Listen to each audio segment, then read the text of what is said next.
We're having a peace walk 6:30 tomorrow. Oh, okay, great. And Fred? The gentleman who was in the photo. Videos from Carolina. He's one of the donors.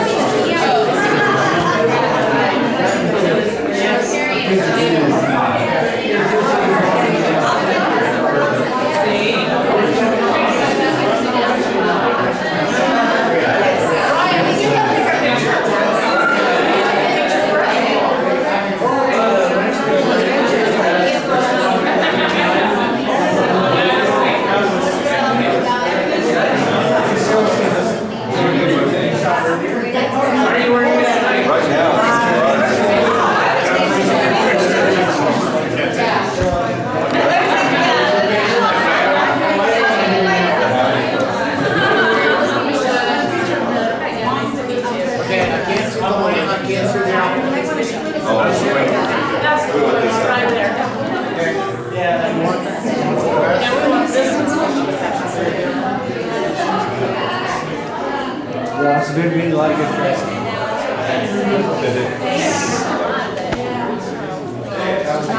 I think the line like eradication of it.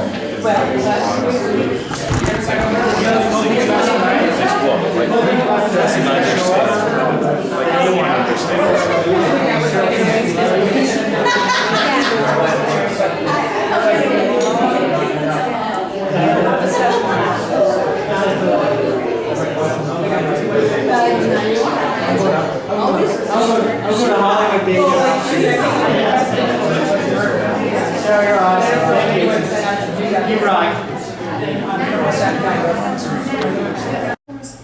Hi everyone, Chris Newhart here. We're live at the Leonardo and we're here at the exhibit for Princess Diana's dress. And thank you all for taking this time to do this interview with us. We greatly appreciate it. And if you could introduce yourself and just let everyone know a little bit about why we're here and what we're doing here tonight. Thank you so much for inviting us. Yes, My ma'am. name is Heidi Kuhn. I'm founder CEO of Roots of Peace. In September of 1997, 3 weeks after the tragic death of Princess Diana and Dodi Al-Fayed on August 31st, 1997, in the living room of my family home in Marin County, I made a prophetic toast that the world may go from mines to vines, not knowing as a mother of four what that really meant. And I just felt the legacy that Diana had left wasn't just the passing of a princess, but the compassion, the legacy of raising the issue of landmines to the forefront of the international agenda.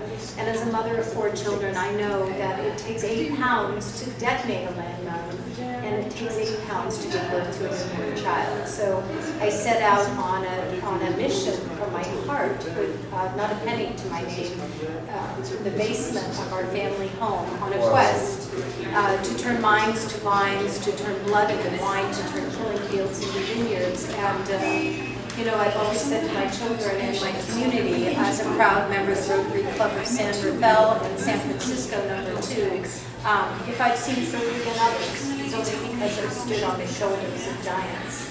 And those giants were Robert Mondavi, Diane Disney Miller, Bianco Gergich, Dariush Khalidi, and these vintners of the Napa Valley really surrounded me. A mother's vision, a mother, who am I? Right. To think that I could even, but I knew the Napa Valley had this beautiful harvest of hope and a taste of peace, and that it was so in contrast to those who were trying to cultivate peace on mortal lands. And I began the first month of the new millennium in Croatia with Mike Gergich, who was born in Croatia, and he joined the efforts of a mother. When we went there in January 2000, there were 1.2 million landmines in Croatia, shortly after the Balkan War. And I have seen peace with my eyes. Today, Croatia is one of the most top tourist destinations in the world.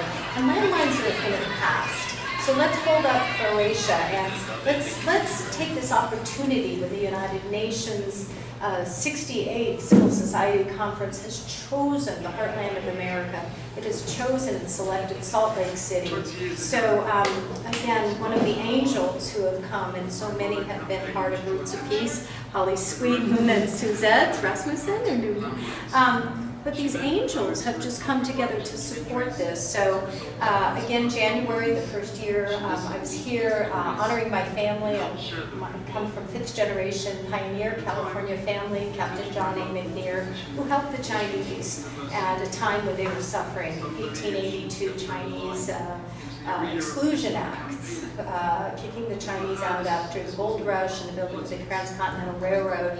The Golden Spike is celebrated this year, as well as the 500th anniversary of Leonardo da Vinci, creativity and innovation. So when I came in January to receive the award humbly on behalf of my great-great-grandfather, John A. McNear, I thought, coming from San Francisco, and proudly the woman who's sitting next to me in April '98 was Nancy Pelosi, and she promised she'd be there as long as it took. Well, she was, I had the honor of being there when she's sworn in, Speaker of the House 2 times, but I'm a proud American, and to be a guest in Utah, I called Senator Romney's office, and I wanted to meet Senator Romney and have that bipartisan support for peace.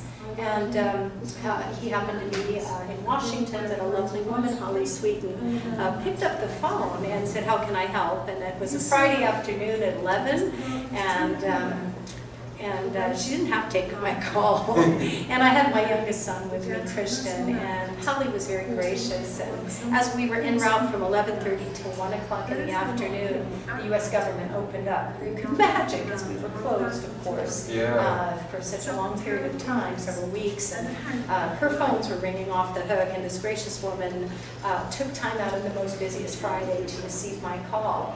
And I invited her that evening. I had this invitation to the Leonardo Museum, and Jackie Chan was here. And Jackie was doing the Green Hero. Yeah, I was here. I actually got to interview him. Yes, so right, you were here with me. Yeah. So they were so gracious to invite me and the Chinese community. I said, "Can I bring a friend?" And that's a very rude guest, but I brought Holly, and Holly came with me. And as the story goes, she said, "Well, I have another friend and another friend. I want you to meet Suzette." And Suzette is the COO of the the World Trade Center, Utah.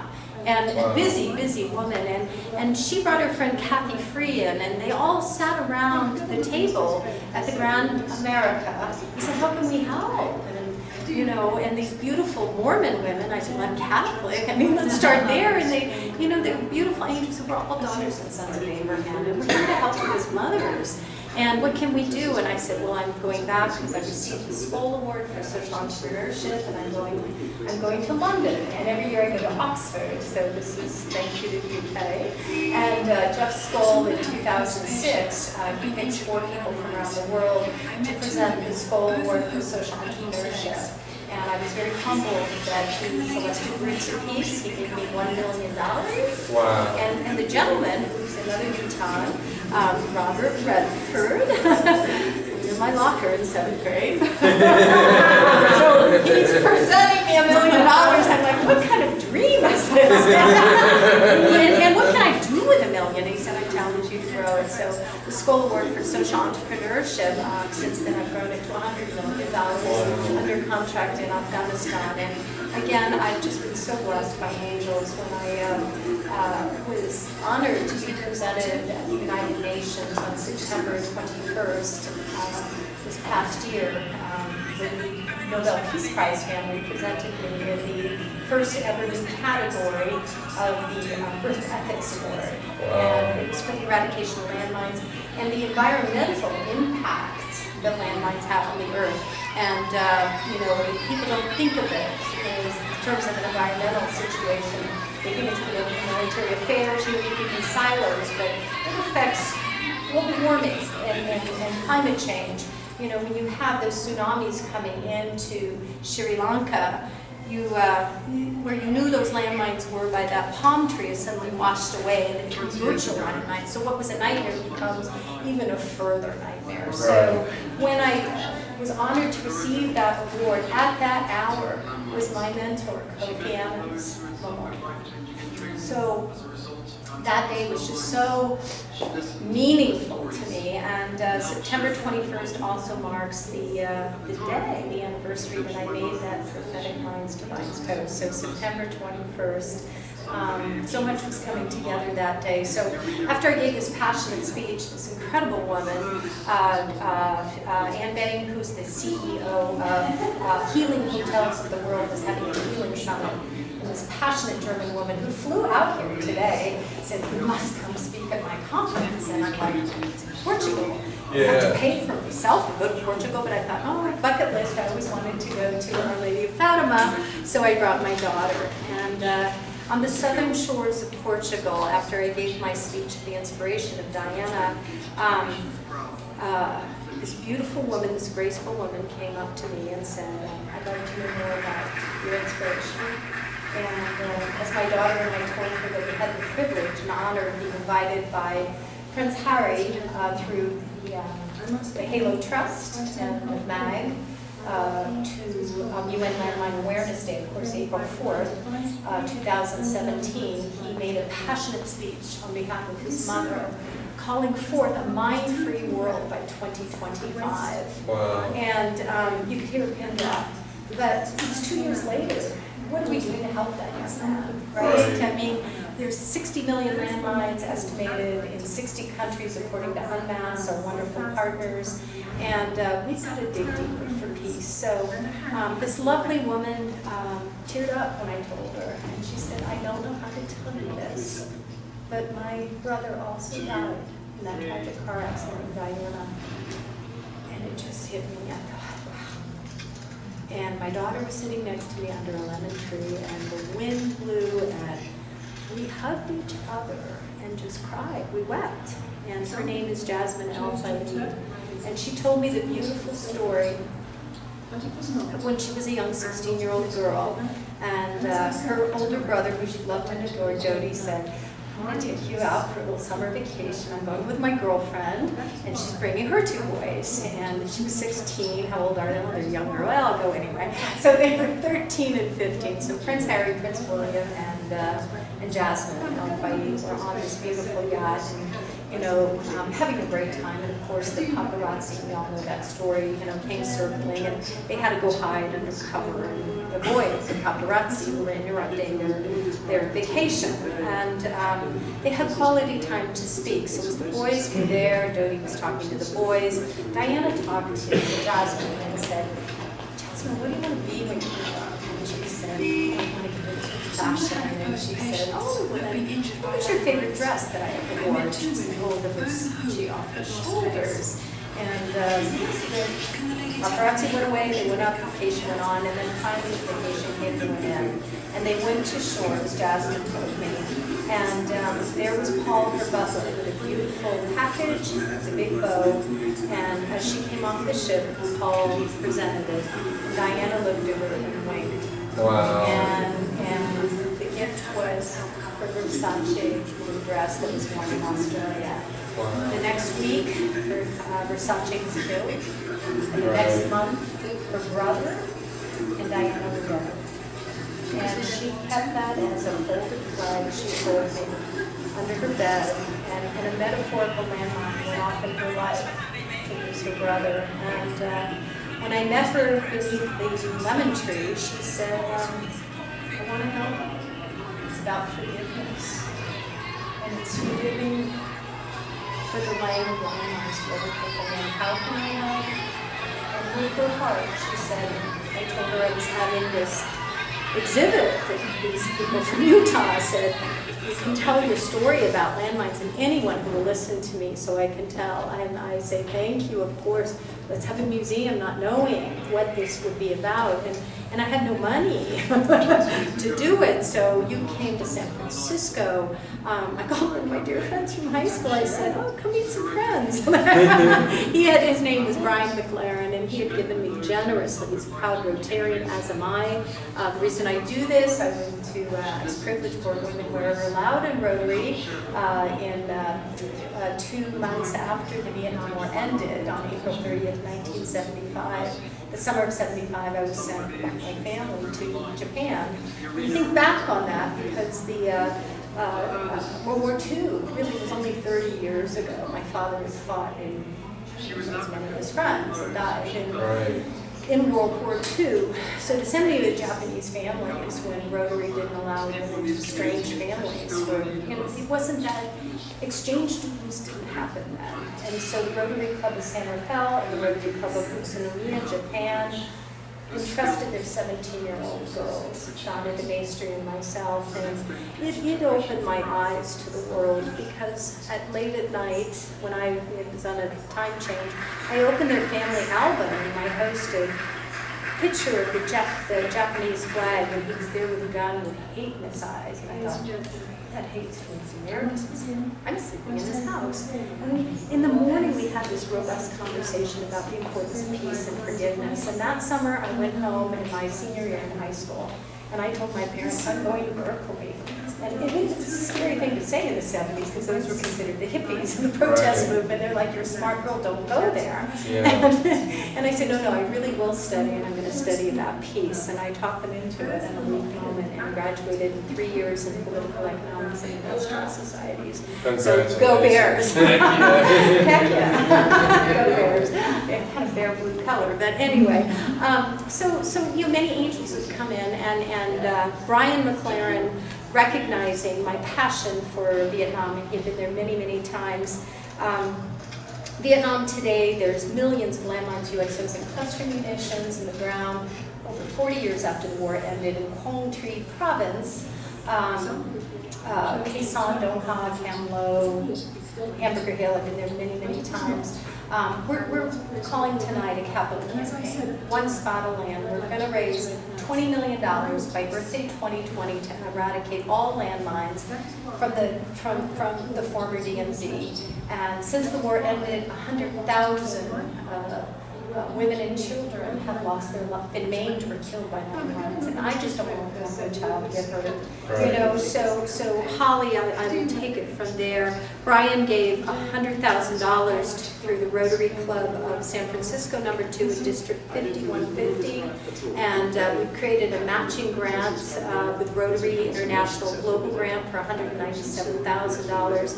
And once we do that with Rotary money, because the RIP this year is creativity changing our world. So we're doing a little something here at the Leonardo. For real. And you know, I'm just a proud Rotarian. So when they ask me my blood type, when I walk through a minefield, I say I believe Rotary. Thank you. So, go Rotary. So there's my plug. But I couldn't be more proud to have Brian here tonight. Generously donated $50,000 of his family foundation, the Rose C. Stone Foundation, to make this happen. Thank you so much. And I think he ran away. But anyway, yeah, Brian, come on up. Yeah. Okay, so I'm giving you a plug. You didn't even know you were there. But he's an amazing human being, father of incredible children, and passing, as we have to our 4 children and 3 grandchildren, the importance of to whom much has been given, much is expected. So as a 5th generation Wake County, as is Brian. Brian has now donated an additional $100,000 to Roots of Peace because we have planted 5 million fruit trees in all 34 provinces, impacting over 1 million farmers and families. We work in contentious areas like Kandahar and Helmand, planting pomegranates, and Ghazni, and Lodar, planting apricots and apples and almonds, and providing exports to new markets. You know, we've taken the Afghan, after planting the 5 million trees in all 34 provinces, we're putting those fresh fruits onto the bellies of air cargo planes that typically used to fly in full and leave empty. Yeah. Well, we opened last month at Meade Karzai International Airport through funding from USAID. Thank you to my country, a gift from the American people, the cold storage facilities. So as the farmers no longer have to harvest in the hot day on burlap sacks, dragging the fruit to market, hoping to get a meager, amount of money to feed their children. They now have cold storage facilities, they have corrugated boxes, proper packing, and in the bellies of those planes this fall, a harvest of hope will be found, because I'll be in India next month. We took it from 250 million in ag exports from 2003 to 2013 to 1 billion in egg exports by the end of this year, inshallah. Wow. So, we're in the That's business amazing. of peace, and, it's proof of concept. It's no longer an airy-fairy California idea, Right. peace out, but peace is the most important thing we can be digging into. And I just can't thank the Leonardo Museum on the 500th anniversary of Leonardo da Vinci, many friends, Margot Zorro, who's here, who invited me in March to be a keynote speaker at the United Nations on the UN International Women's Month. And, that opened the door, and I came back and told Holly, who worked there, and Holly said, well, gee, the UN's coming to Salt Lake City, and, you just hear these things, and, we can hear things and let them go out, but it's those moments, those divine moments that we have as human beings to take the greater angels in our hearts and to the voices of children who sang, be the roots of peace, and whatever our talents are, to use them for higher good. We're using our imagination far too much for war and hatred. Let's click it on this, take this defining moment on the week of the tragic accident of Princess Diana and Dodi Al-Fayed, and let this dress be the spirit of Diana. And landmine is something we can remove. The seed of hatred in our soil, our soul, in our minds. We have to demine the earth, demine our hearts, and demine the hatred in our heads, in our country and worldwide. And I think enough. And this is a defining moment to take that golden spike. 150th anniversary came over here on Promontory Point. Take that golden spike and let there be peace on earth, and let it begin. You and whoever else with the children said. So Holly, I've said far too much, but I think I'm going to pass the torch. No, but Holly, I want you genuinely to tell the story. I mean, what was it like that cold winter day when I called and you took my son and your dad, your family, your dad fought in the Vietnam War. So I think that touched me deeply, that you were so passionate about really making things right in Vietnam and really helping to change that. My father served in the 101st Airborne Division. 506 Current. And he served there, and it was a very, very difficult time for all the soldiers on both sides. And to go back there to do something that would actually heal a little bit of the sadness, and to really create prosperity for the farmers and the landmine victims is just, it feels full circle to me. And that we can be part of wonderful NGOs and people like Heidi Kuhn who have a passion and who have determination. They don't give up. As you can see, she is absolutely determined. Yes, ma'am. And she perseveres. And all of us can take a little inspiration from Heidi Kuhn, and we can make the world a better place. Yes, ma'am. What about you? Tell the story how we met and the business of peace and the Chinese and what you do in a professional, highest echelon of leadership here in the state of Utah. So I'm Suzette Rasmussen, and I'm the COO at the World Trade Center Utah, and thrilled to be associated with Heidi and with Holly. So we met because Holly and I were speakers on a panel together and just developed an instant friendship. And she told me a little bit about her work she was doing with Heidi, and I had the opportunity to meet Heidi. It was an incredible experience, as you can tell. She's just a dynamic woman. You can feel the power and passion that she has for all of the things that she's involved in. And as the World Trade Center of Utah, our mission is to elevate Utah's global status, but also to increase the international business development for Utah companies, for investors investment from overseas. But as part of that, we facilitate and bring together all of the groups in the community to help Utah globally.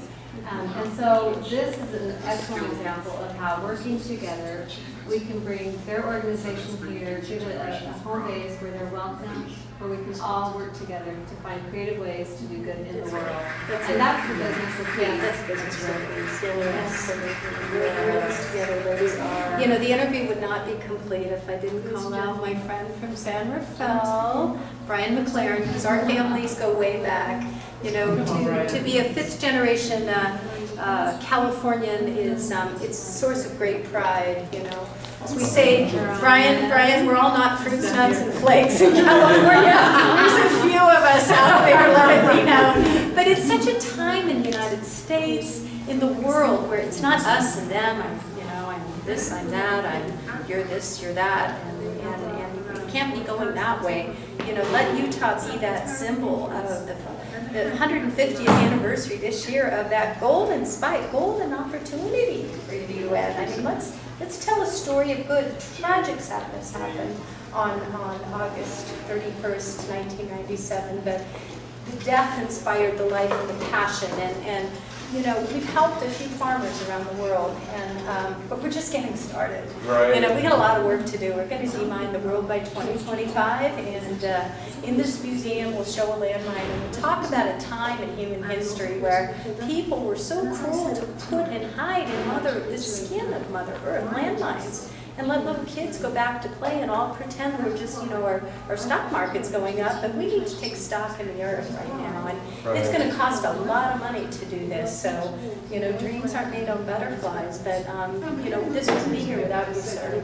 And Thank you so much. I need that. And could you say a few words over here about Rotary? I'm going to ask you to come over here next to this, because I want you to talk about Rotary, because I'm going to say one thing that's very simple.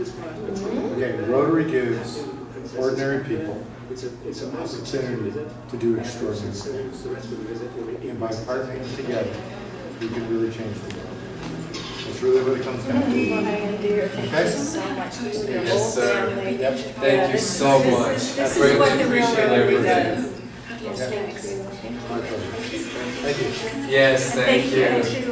And Rotary, I want to say, because I had the honor of attending the Rotary International Conference in Hamburg, and I was there and met the head of Rotary in Westminster for the district governor.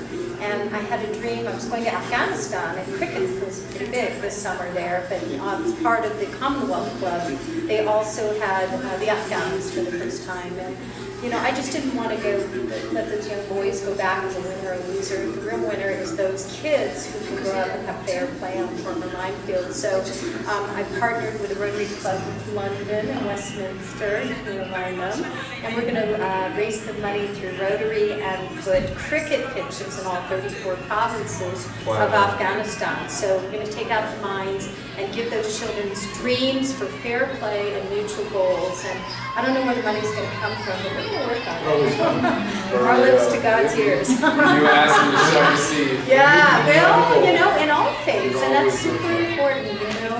Whether Christians, Jews, or Muslims, you know, we're all divine beings. You know, we're here, we have limited footsteps, and, you know, it's pieces interfaith, not non-faith, and, you know, just people with good hearts, you know. That's what it's about. Yeah, Vietnam's a communist country, and I don't want to, you know, make this religious thing, but, you know, in Phang Tri province is Our Lady of Lavang, and the Vision of Mary appeared in 1798 with a healing Lavang herb, and it was really remarkable because Pope John Paul II, on the 200th anniversary of her vision in the healing, is establishing a huge basilica there, and the land is still 80% riven with landmines. So, you know, with a vision of Mary, a vision of healing in one of the provinces, I mean, how dare we not take out these mines? So that's it. That's my story.